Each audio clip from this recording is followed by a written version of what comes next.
Hey, welcome to No Kidding Podcast. This is going to be a sick episode. Oh my God, we got so many things planned out. We're going to talk about what it takes to climb Mount Everest. How many barrels of pickles can we fit in a garage? And also, what's the deal with septic tanks? Can we just build one ourselves? Where do you come up with these topics? But first... Oh. VR. Yeah, let's get into it. I have been I've been chasing the tail of a dream for a long time. Oh. Since I got my my Quest 2, the VR headset from Meta. I got it, and I really wanted to obviously play games. That was fun. But there's another aspect to it that I was just like, I just want to be able to like go anywhere and have like a virtual workspace, you know, that I could bring with me and have in my office. Like I could add extra screens. I could have like an environment around me that, you know, works for me. And there's been tools to do this for a long time, and I've played around with them. And you know, like I was doing like an air link to my computer and then like firing up virtual desktop on there. The Quest also has like a virtual desktop interface kind of thing where if you connect to your computer, you can like pull up your screens and stuff, but you're in this kind of like void, this like white void grid space thing that's kind of like too much for me. But the latency was pretty good, and it was pretty serviceable, and you could also like pop out various windows and like have them in their own screens. That was kind of cool.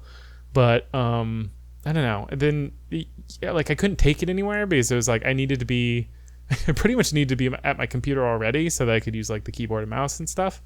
So it was like, what's the point of this? But recently I've, after all this time, because I've had to like put that on the back burner for other projects, I really put in some time. I got things set up. I also like got it so like things weren't as blurry and things were like more in focus, and I could like I got like a new head strap for it, so it's more comfortable and it sits better on my face. And I worked with like the various settings to like dial it in for my preferences, so like reducing the kind of like screen door effect that's on a lot of VR headsets and makes it hard to like read text and stuff. Yeah. I got all that dialed in, right? Yeah. And I put on this headset, and I decided to install virtual desktop natively for the Quest, because previously I'm like, I don't want to get it for the Quest. I want to have it on any VR headset I get, so I'm going to get it for Steam. And the Steam version, it doesn't have all the features you need. And that was one of the things that I was like, I don't really like it so much. It's like, it holds like you can add multiple screens, but they're always like in a really awkward position, like in a grid in front of you, and like it just doesn't feel right. Because I have two stacked ultra wides that I use, and so if I'm like replicating those in VR space, it just like it came out to basically be like being like working on a giant 4K TV like right in front of me. Yeah. Rather than it being like nicely angled and wrapped around me in a way that like makes it usable for, you know, I have a panel over here for my, you know, Discord. I have a panel over here for my Notes app. I have a screen in the middle where I'm doing like I have my browser open. I'm doing research, and then I have a YouTube video full screened on the top one or something. Yeah. And it was always like a little off, and the environments were fine. They were actually kind of cool. Some of them are like, they simulate you being in an office, for example, and they'll like actually render a screen and like put your like desktop streamed video on the virtual screen. So it like is almost like you're at an office, and you can like walk up to the screen and sit down in front of it. But again, you still have to like be at your desk so that you have your keyboard and mouse and stuff. But I downloaded the the virtual desktop app for the Quest, and everything changed. First of all, I have the ability to set my pass through as the environment. So it's literally like I'm in my house walking around. Like it uses the cameras on the outside of the Quest to render, like, to show basically a stitched together view of my house. So I can like walk around and do stuff. It's in black and white because I have the Quest 2, which doesn't have color.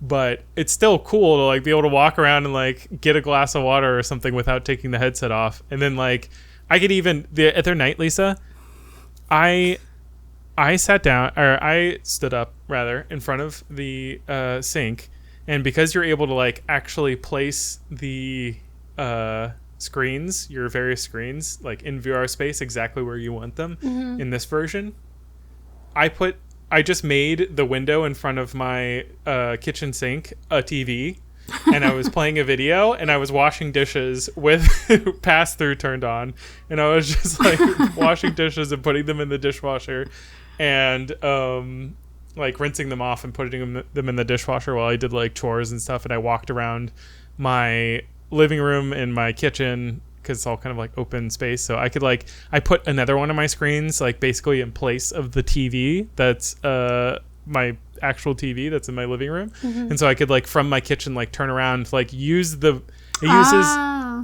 you can use the gesture controls, so I can, with my fingers while they're all wet and soapy, just like point at the screen and pinch my fingers to make it play or pause. That's nice. And everything is just being streamed through my headset and everything. And it has, Lisa, it has keyboard and mouse pass through. So I can connect a Bluetooth keyboard to the headset, and then I can type on it and stuff, and it will send the whatever I'm typing to my actual computer. So I can like actually sit somewhere, throw a screen in front of me wherever in virtual space, and start working on something. And the text is like clear, it's readable. They like automatically adjust it to a good aspect ratio, so it like is easy to look at and read and stuff. It's amazing. Oh my gosh, I would love that, especially when I'm trying to do notes or something that I can only do on my desktop pretty much, and I want to be in my living room or something. I'm like, ugh, I gotta sit at my desk now for like the next hour. And that would just be so nice to be able to be somewhere else and actually be able to do certain work that I can only do on my desktop. Yeah, it's really cool. And it's even better than like, it like kind of combines the best parts of having a phone and having a desktop. I mean, obviously you have the hassle of needing to put on a whole headset and walk around with that. But like once it's on. Does that give you like a headache or anything? No, but I will say that I'm probably not the best person to ask. I feel like I have a more than average resistance to it, mostly because I probably just, because I was so interested in the technology early on, I just kind of pushed through, and also got used to really crappy technology. Like, I mean, in like 2015, I was putting I was buying those little kits you could get where you like put cardboard together and then you stick your phone in it, and then it like splits the view, and then you put little magnifying glasses so that you can like basically make your own VR headset out of cardboard and a phone, and then like stick it on your head with like elastic bands. And that's the kind of VR that like I started off with. So I feel like I'm so amazed every time there's a new version that I'm just like, I'm like past the point of getting like nauseous and getting a headache from the like thing being on my face all the time. It does get a little like hot and sweaty. Yeah. The Vive or the Quest actually does a really good job of, I think it uses the fans in the Quest to gently like push air into the like space where your eyes are. So it actually like your like face actually stays pretty cool in that area. It's like not that bad, but there's just the unavoidable truth that there is a portion of the Quest that's like just pushing on. It's like, you know, it's directly in contact with your face, and it can't cool that part. So there's really like a little like kind of sweaty ring around the outside after like a couple hours of wearing it. It can get a little wet. So let me ask you this. So you're saying that because like, so when you're saying you're using something from Steam and then you were using a different program, that was better. Is that something that you have to download into your VR? And like, is it like a almost like a browser, or like what is it that you're accessing in order to access your customized views or whatever? Is that software? Right. So that's part of the thing. So it's actually I was talking about like virtual desktop being one of the things I tried, and I basically 2 flavors of it. So the kind that works and is amazing and I'm having a great time with is the kind that I actually download as an app onto the Quest itself. It's like a native application that runs on the headset itself, and then basically acts as a like a screen streaming software. If you've ever used like something that you can like be on your laptop but work on your desktop from by like basically streaming this the output of the screen to your laptop, so that you can like basically remote desktop into your computer. Okay. That's essentially what's happening. There is a built-in version of this on the Quest that allows you to basically connect to your computer and run various apps, even in 3D. Like there are, for apps that support that, like things that VR games, for example, that you can buy on Steam, they obviously support being in like a full 3D virtual space. And there's a protocol that it uses to actually like connect and stream the entire like 3D space to you on your headset. So I was doing that and actually running the virtual desktop on Steam, because that's like as if it were a game on my desktop computer. Okay, that's where Steam comes in. Yeah, that's where I switched of it, because I figured, what's the difference? I mean, I'll get the one that I can actually use on all, because I figured if I get another headset in the future, if I'll just connect to the same way I do with the Quest. I'll connect to my computer to play a quote unquote Steam game, which in this case is more of an application that just puts me in a virtual environment with, my desktop as like panels that I can, my desktop like monitors as panels that I can move around and interact with in the virtual space. But there's just some limitations of that, being that it's, it doesn't have access to parts of the VR headset itself. And that's where, when I downloaded the native application for the Quest itself, it was like 10 times better, because I could select the pass-through mode as my environment, for example, and actually like walk around in my house like it's AR and have like the virtual panels floating around in my kitchen while I'm like doing dishes. True. Yeah, it's so cool. Yeah, that is really neat how far they've come. And also it's customizable in a way. So, because for everybody's preferences.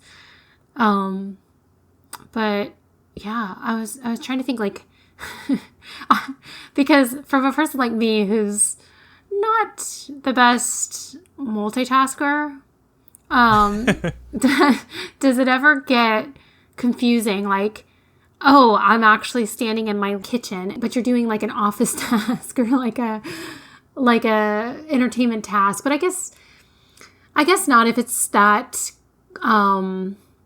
close to you and you're more aware of it. I don't know. But like, do you ever get in a mode where you're just kind of running on autopilot and then you start making mistakes, I guess? How do you mean? I mean, it's kind of, I don't know. It gives you the sensation that you like basically have, because I have 2 monitors, for example. It's as if you have 2 iPads that have your monitors on them instead of them being affixed to your desk. And then you can just carry them around with you. And then if, you can just throw one up into the air and it'll stay there. Like you could essentially say like, you place it just hovering in the air and then let go, and that's where it is. So it never impedes your vision for what you're doing? Yeah, wherever you put it, it'll block what's behind it. Yeah. But you can just move it, or you can actually, there's a really cool feature. It's kind of funky. I don't know how I would implement it really, but it is an interesting concept where you can turn on transparency mode, and you can set what color it registers as to make transparent, but it defaults to black, and any black space on the screen becomes see-through, and you can so if there's like, say you're on a web page in dark mode and the background's all black and then you have like white text, it'll essentially just be the white text floating in the air instead of the background. And then it's kind of interesting to be able to like put stuff up so it's like not so much obstructing the background space. But I'm just used to putting it against a wall or something, so there's nothing really behind it that I'm missing, you know? Yeah.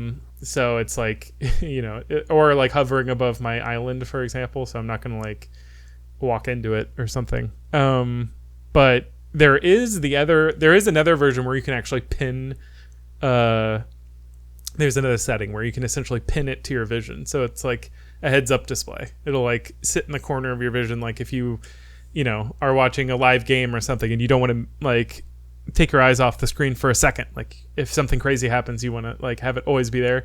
You can just like have it up in the very corner of your vision. And then you just look at it by like literally moving your eyes up and to the left to look at it. And then wherever you look, it's always going to be at that exact location. But that's another setting. Huh.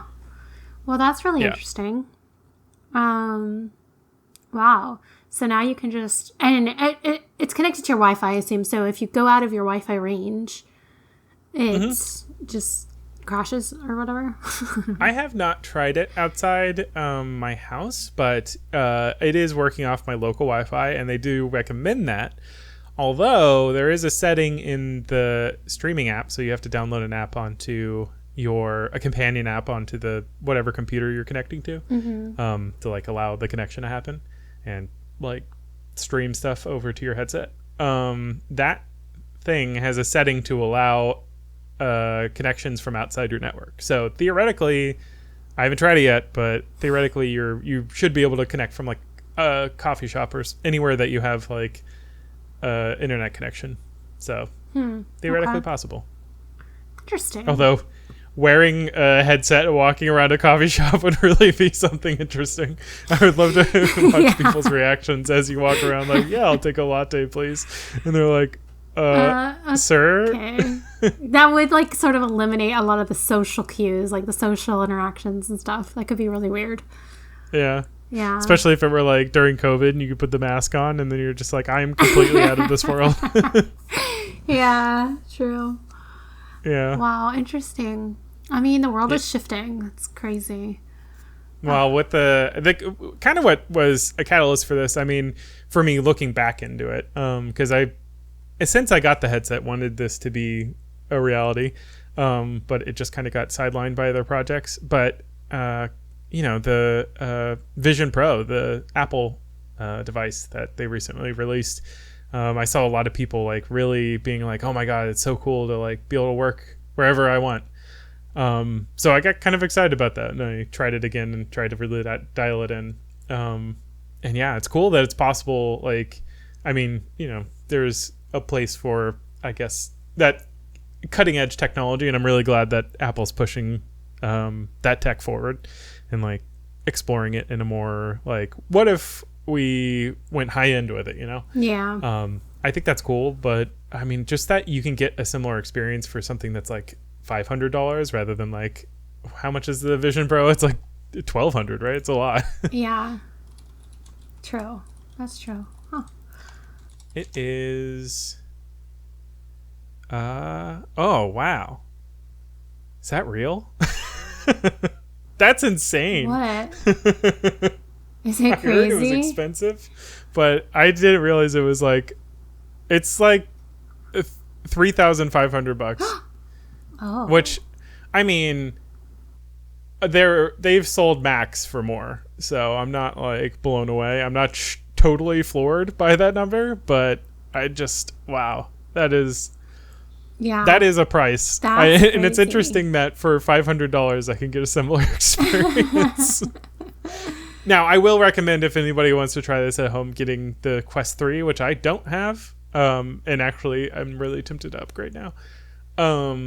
But I have the Quest 2, which is like $200 at this point. So you could even get it for less. I will say that I don't think the average person would enjoy the pass-through on this. It is grainy and black and white, because it wasn't really meant. It was only meant to come on when you like leave your boundary or you get close to hitting something. It's Yeah. mainly meant to be like, oh wait, the real world for a second, just so you don't like walk into a wall. Yeah. So does it alert you, or is it just like gives you like a flash warning or something? Yeah, so you can set up boundaries, and then like as you approach the boundary, as you start to go through the boundary, it will fade out, and it'll like, or the virtual world will fade out, the real world will fade in, just to like let you know like, whoa, you're getting close to something. Or and then you can even have it so it'll like give outlines of stuff as you approach them. So like in the VR space, so like as you start to walk like towards a wall or something, it'll like give it an outline, like whatever details on it, so you're like, wait, there's something here. Yeah, true. Yeah, so that's like it's really just meant to be like a helpful little like extra thing. It's not meant to be like a full AR experience, whereas the Quest 3, they have full color, like good quality pass through as compared to the Quest 2. So it's actually meant to be like that for a more AR experience. So if somebody's going to try it at home, I would definitely recommend buying the new and improved Quest 3. Although, caveat, I haven't actually tried it. I just know that it's supposed to be better. So you like your setup now, but you just want... Well, I mean, it would just be so cool to have like a full color, like actual VR, like AR experience versus there. It is actually kind of cool that the Quest, the pass through is, it is night vision, which is cool. It is actually kind of cool to have night vision goggles. Yeah. Because I've actually had this experience where I didn't even realize the lights were off. I just went into the kitchen and I got water or something, and then my wife is like, "Why are you in the kitchen in the dark?" And I'm like, "Am I?" And I take off the headset. I'm like, "Oh yeah, it is dark in here." Oh. It's been so much that it's like pitch black when I take off. I'm like, "Oh my gosh!" But like, what if something's in the way, like something different? No, like but with it's the actually pass-through, night vision, so you see what. Oh, okay. Yeah, it's like night vision cameras on it, so it's all black and white and grainy. Of course, it's like kind of always looking through night vision, which is kind of like, as I said, not for everybody. Yeah, it's like there are a lot of people that would not enjoy that experience. Sure. But it is in a way very cool, like to be able to just like walk through my house and just feel like I don't need the lights. In fact, it's actually interesting because I have security cameras that have in certain areas that have night vision themselves, and they have like basically a IR floodlight, like infrared floodlight. Normally you can't see it because it's invisible to the human eye, but like when you walk out, it actually looks like, I'm like, where's that light source? That like isn't my normal like chandelier or ceiling light. And then I realize it's coming from my camera. I'm like, oh, that's crazy. And I take off my headset and I can't see it, but when I put it on, it's like, yeah, it illuminates like half my living room in like infrared light. Okay. It's very cool. Yeah. Wow. So that's cool. Like, it's very versatile, I guess. I mean, in a way, it's like, but at the same time, do you ever feel like you like a turbo nerd? Yes, Lisa. Well, yeah, like a turbo nerd every day of my life. But also like you can't step away. Like you're connected so much that you can't take a break. Like sometimes I'm like, oh, I'm gonna take a break and go to the kitchen and get whatever. You know what I mean? But like for you, you're already in the kitchen and you're already like doing whatever. So, but like at the same time, you're up moving around versus sitting down on your chair. So. Yeah, exactly. And then like I can pin the screens in VR space, so like the screens are over there and then real life is over here, and then it's kind of is like the same. I mean, like I said, you're kind of like always in night vision, but if I had like a full color normal pass through, like it's kind of like I am walking to my kitchen, I'm doing this, but then like if I change my mind and I want to bring the screens into the kitchen, I can do that. I don't have to like unbolt them from my desk and then run a HDMI cable out there and stuff. Like I can just snap my fingers basically and then they show up. It is like the ultimate standing desk / walking desk. Yeah. Yeah. It is. Yeah. I wish they would let you just go on a walk. I would definitely be that nerd walking down through my neighborhood with full VR on. But it does restrict you to a certain area. Like you have to basically like circle an area. It could be very big. Like it's basically like my entire living space. I can I can encompass with it. But yeah, if you walk like a block away, it's going to start complaining and being like, hey, you can't just walk around with this, and it pops up warnings and shuts off the pass through and everything and makes you take it off. So True. It has that drawback, but Okay. Nice. I know they don't want people like riding their bike with VR or whatever, but Could you imagine? so that the image freezes for a second, you drive into the road and kill yourself. Oh my gosh. And then they're like, this is Facebook's fault. Do you ever feel like it's gonna take over? Like there's actually going to be Oh yeah. like a little worm that's gonna crawl out of your VR and into your ear. Oh, like take me over. I mean, in a way, technology does change humanity as humanity changes it, right? It's like kind of a feedback loop. But that's more of a bigger existential question. Yeah. I don't think that there's actual VR worms brainwashing me. I'm joking, obviously. I don't think so either. But it is interesting. Oh, that was quite a topic. Yeah, it was, and it's unique. It's not unique, obviously. I mean, I guess it is in some cases, but it's interesting. It's an interesting like idea, and I wonder, like, do you do it? Like, how often do you do it? Do you feel like if you did it all the time, it would be tiring? Like, you know how it's almost like a workout, but like an extra workout for your brain in a way. You know what I mean? Yeah, I feel like I know what you mean. It's interesting. I again go back to like, I'm sort of, I think I'm insulated from this a bit just because I've used VR and so many iterations of VR for so long that I've just really gotten used to it. But yeah, I mean, there's definitely, especially when you're in like an actual VR environment rather than it's a little less so when you're in like an AR environment. And so you're kind of, I don't know if you've gotten this far and you don't know what VR versus AR is. Virtual environment is VR and AR is an augmented reality. Mm-hmm. So essentially it takes the real world as a backdrop and then layers on elements of virtual reality. So like I can see my living room, but then it also puts a screen there that isn't there in the real world. So it's like a layer on top. When it's in that version, it's a lot less, like you said, like kind of like a workout for your brain almost. Like when you're in a virtual environment for a really long time, it can be weird to take off the headset and like suddenly be in the real world. It's sort of like, there's like, it's hard to describe. It's like they have to make you move around in that environment, for example, in a very fixed way. And then like, to move around in the real world in a different way, like even if it's like subtly different, like, you know, when you walk through your room, you're walking through the virtual environment, but it's going to be like subtly different than it is in real life. So like once you take off the headset, it's almost like it's like when you get off a treadmill, you know? Yeah. And you have that weird feeling of like things are different. I don't know why, but like I've gotten used to like my body doing something and something happening in one way, and now it's different. Okay. And it's sort of like, yeah, it's a little jarring, and that can be, there's a certain fatigue I think that comes with that. Right. So I could see that, but at least for me, it's a lot less so. And again, this might just be because of my VR experience in the past, but it just sort of doesn't feel so jarring. And so different once I'm in AR. It's like once there's like something to almost like ground you. It's almost like when you're riding in a car and you can see out versus like if you're in like the back of a van where there's no windows.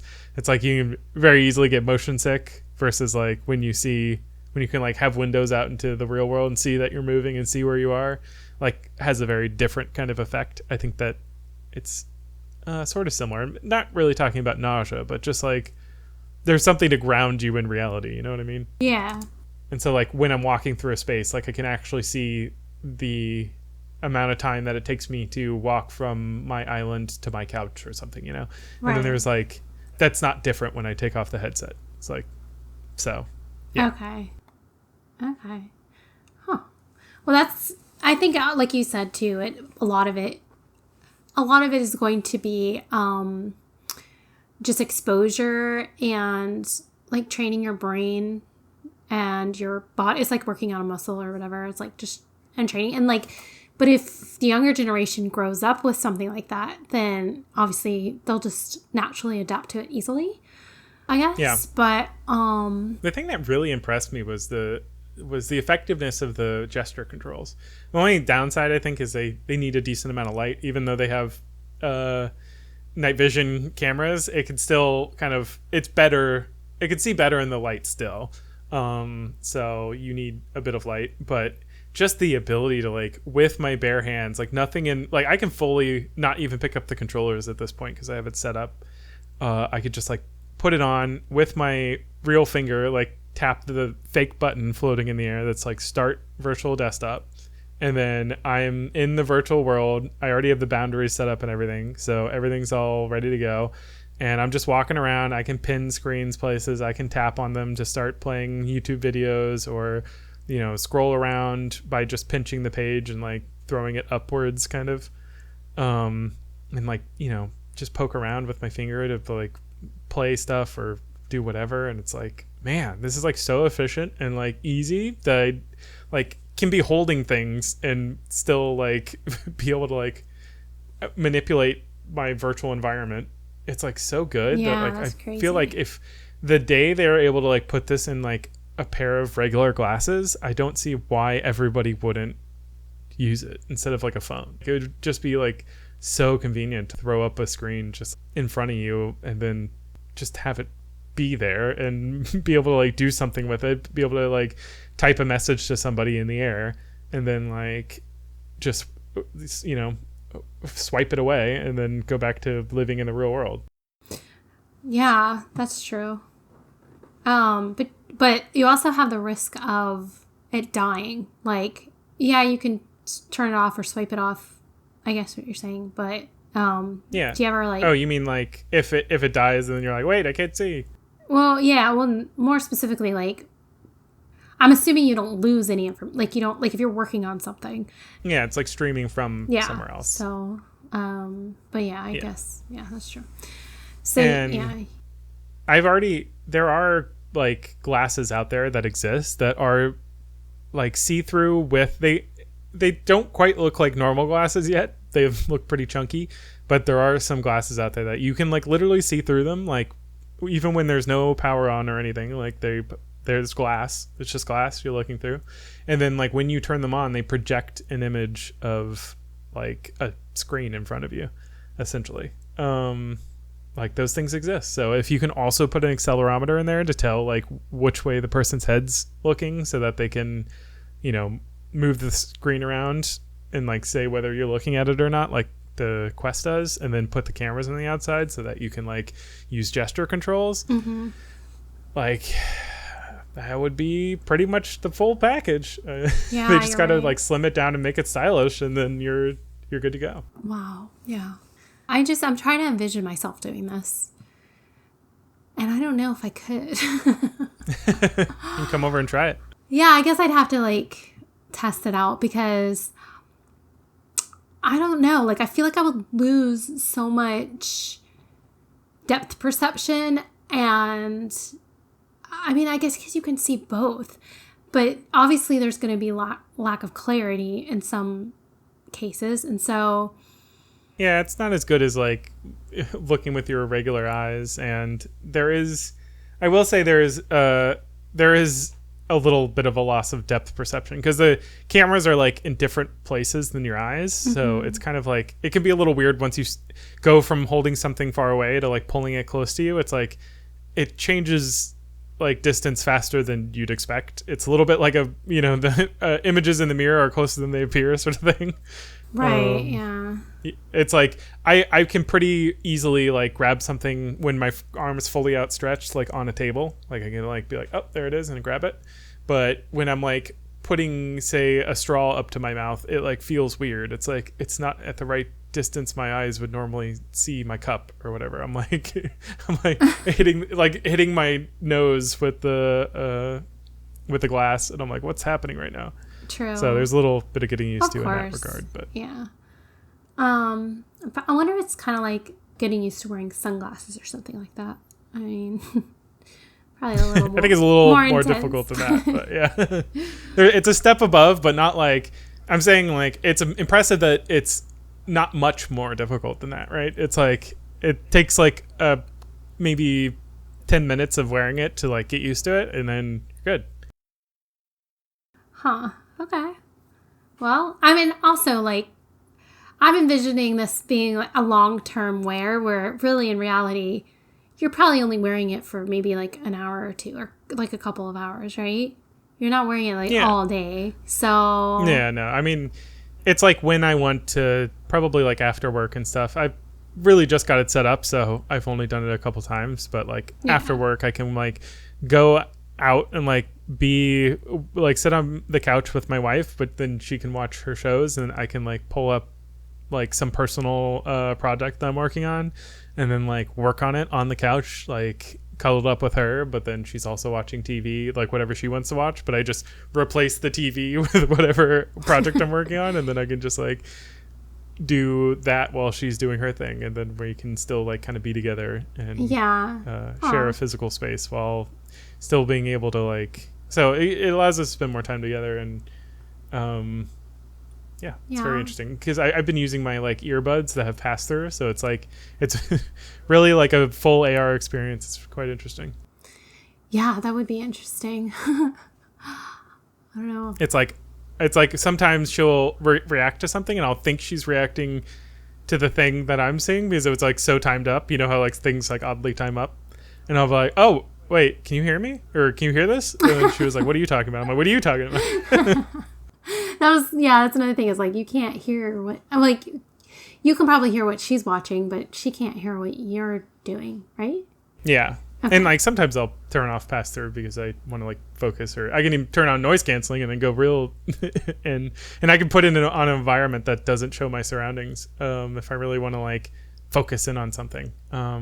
But yeah, I wish, because this is my one wish list, my big wish list, that you can put a 3D video, or any video for that matter, as your environment, because you can watch 3D videos in virtual desktop. Like that's a feature that they have, is that you can like get a 360 video from, they're on YouTube and stuff. Like there are 360 videos, and you can like drag, you're basically like in the middle of a sphere, and you can like drag the video around and look like behind the person or something, you know? Mm-hmm. And you can like, it's a feature that they put that as like a full like VR environment around you, so you can like, you know, if somebody's taking a 360 video of them like snowboarding down a mountain, like you feel like you're the one snowboarding down a mountain, you can actually like look around and look left and right and like be in that environment. And I'm like, why can't, like, it would be so awesome if that could just be the background, and then like I can pull up my screens and then work, but then have like, I don't know, like any kind of like 3D environment that somebody could put into a 3D video, you know, like, yeah, that would be so awesome. Like, because I watch like ambiance videos. Like one of my monitors is pretty much always dedicated to pulling up like an ambiance video of like some library with some classical music in the background, or some forest with some like fantasy music in the background, or like, you know, whatever, some like neon city with like synthwave in the background. And like all these, I love all these like really environmental things, and they kind of like help me focus my brain and like kind of block out distractions. So like to be able to make that like a full 360 environment would be so sick. And I just like, I'm a little bummed out that that's not a feature, because it feels like they're so close. Like it's already a feature that you can watch 3D videos, and it's already a feature that you can put 3D environments around you, and it's already a feature that can be like the video of your surroundings, for example. Why can't it be a pre-recorded video? Don't you have to record the video in a 3D ability? Yeah, it wouldn't be like any video. Right. I mean, it would be cool if they could just, and I mean, I can put it on a monitor and then just like, because you can adjust the size of your screen as it exists in the 3D space, so I can make it like as big as possible and put it in the background. Right. But it's just not a full, and that'll work for regular videos, which is nice. But yeah, it would be just an extra level deeper to like make it like kind of like a 3D environment that you can like look around in, or at least a 360 environment, not necessarily 3D, because you can't like walk towards it or anything. Right. But, yeah, true. That would be kind of nice though. But like, especially like, let's say you're meditating or something, and then you have like you said, like those need like a nature situation, and you could just sit there and it's all around you and you're kind of like feel engulfed, and something like that. And the Quest already has a feature where you can just double tap the side of the headset goggles. Like it uses the accelerometer in it to detect when you tap it. You can just like double tap it and it will turn on pass-through mode. It's like kind of meant to be like a emergency situation if you're like, uh-oh, am I running into something? And you can like double tap it and like see the real world for a second. Yeah, that's nice. And it's just so it would just be so cool to like be able to double tap it, like get up, go watch, go get a glass of water or something, and then go back to your little pillow and sit back down, and then double tap to go back into your meditation environment. Like, right, true. That'd be so sick. And they just have like some singing bowls, some chanting in the background, and then just like a view from the top of a mountain or something like encompassing you and surrounding. It'd just be like, oh man, it'd just be like such an immersive and awesome experience. Yeah. And then to be able to like you can already do that basically with their 3D video thing, but then like to also be able to be like, okay, now I want to get some work done on like the top of this snowy mountaintop or something. it would be so sick, and like it would really help with focus. Like being an ADHD person, that would just be chef's kiss. True. Speaking of, I'll cut this part out hopefully because it's not mine. It's not my secret to tell the world. You mean the VR part? No. Yeah, all that. So past 3 hours. That's out. Okay, well that's good. Nice. There you go. I have a dinner to go to. Okay. Have fun at your dinner. I love you, that's why I say cheerio, not goodbye. Remember our old tune, be back soon. And then they'll be like, wait, where was all this stuff about how many barrels of pickles can you fit in your garage? Yeah, what the heck? Where did you come up with that? Like, and plus, like, how do you know what we're going to talk about? Because we don't even know what we're going to talk about at the beginning of any episode. Exactly. And obviously we don't know either. Right. I love you.